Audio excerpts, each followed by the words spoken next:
philosophy regarding the exterior design. We want to build the most attractive and progressive cars also in the electric world. The Audi A6 e-Tron concept is a preview of upcoming C-Class limousine based on our PPE platform.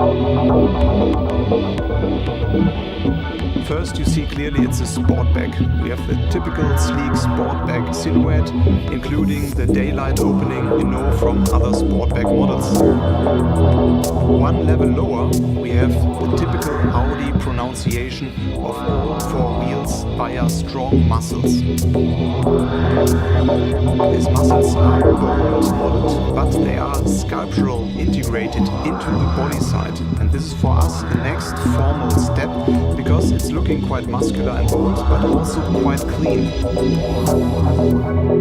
The front shows clearly the evolution of our so-called inverted face.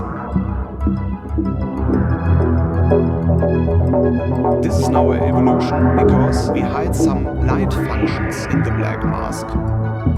And that's why the top part, the main light what you read, is very, very slim. It's the slimmest headlight you find on an Audi model.